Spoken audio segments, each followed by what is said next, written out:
늑대와 어린 양.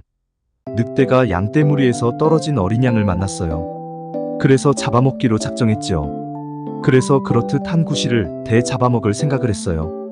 늑대가 어린 양에게 말했어요. 어이, 네가 작년에 나 욕했지. 정말라며 어린 양이 애처로운 목소리로 말했어요. 전 작년에 태어나지도 않은걸요.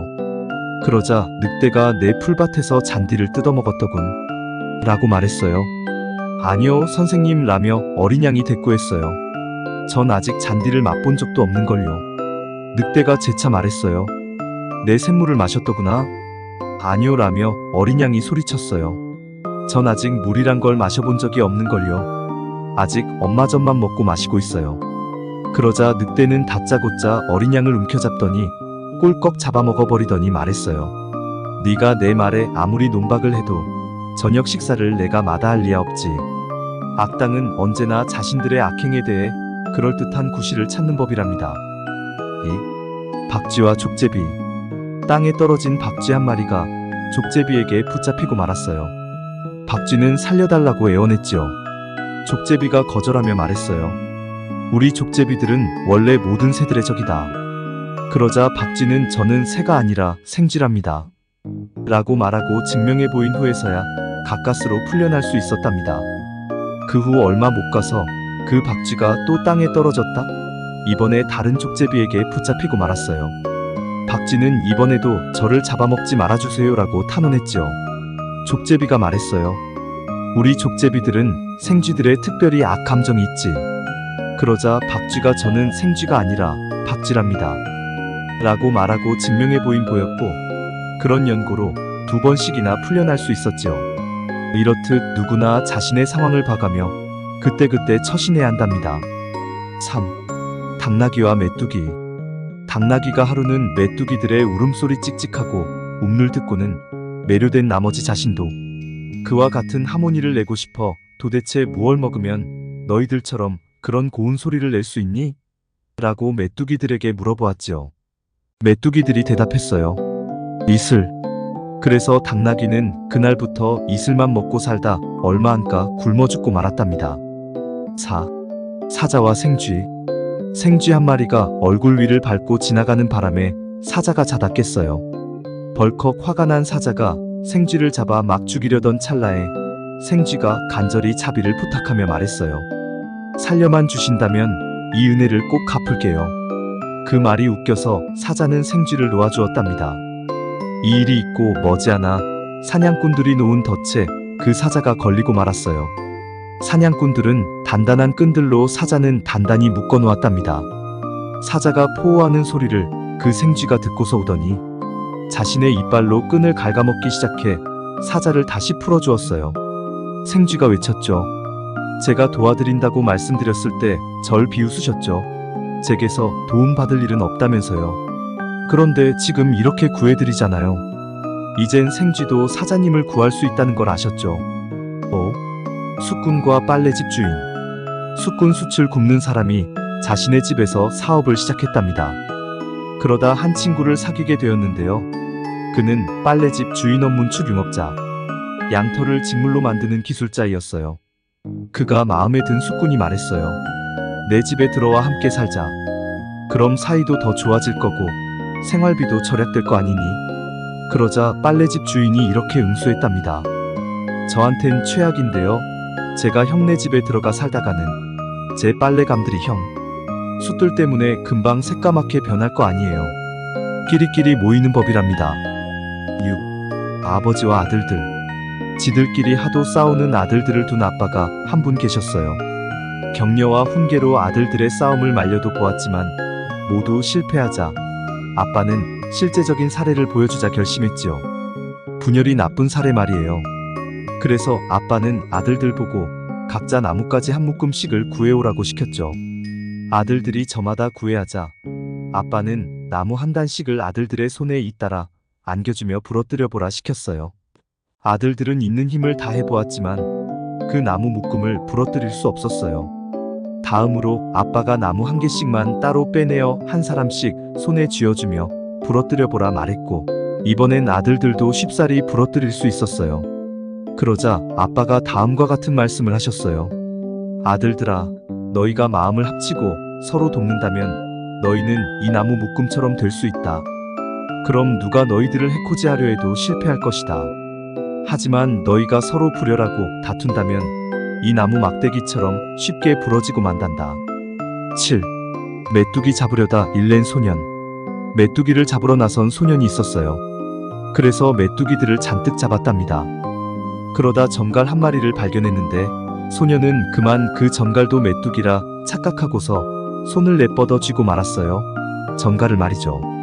전갈이 독침을 드러내며 말했어요. 나를 건들지만 않았어도 목숨을 잃지도, 그리고 그 많은 메뚜기들을 잃지도 않았을 텐데. 8. 수탉과 보석. 수탉이 자신의 가족과 암탉을 위해 먹이를 찾아 땅을 긁다 그만 보석을 하나 발견하곤 탄식하며 말했어요. 내가 아니라 네 원주인이 널 찾았더라면 좋아라 하고 귀하게 다루었겠지만 넌 내겐 전혀 쓸모가 없구나. 차라리 이 세상 모든 보석들보다 지금 당장은 보리알 한 알이 내겐 더 필요하거든. 9. 사자 왕국. 벌판과 숲의 짐승들이 사자 한 마리를 자신들의 왕으로 모시고 있었답니다. 그 사자는 화를 잘 내지도 그렇다고 잔인하거나 포악하지도 않았죠. 왕이 할 수 있는 가장 온화하고 정의로운 분이셨답니다. 그는 재임 기간 중 새와 짐승 모두를 회의에 소집해 동물들 모두에게 적용되는 안건을 통과시켰답니다. 늑대든 어린 양이든 표범이든 새끼 염소든 호랑이든 수사슴이든 개든 산토끼든 이제 모두는 완전한 평화와 침묵 속에 살 수 있어야 한다. 그러자 산토끼가 눈물을 흘리며 말했어요. 오, 이날만을 얼마나 간절히 바래왔던가. 약자가 강자를 두려워하지 않고 살 수 있는 세상 말이야. 그 이후 산토끼는 평생 마음껏 뛰어다닐 수 있었다네요. 10.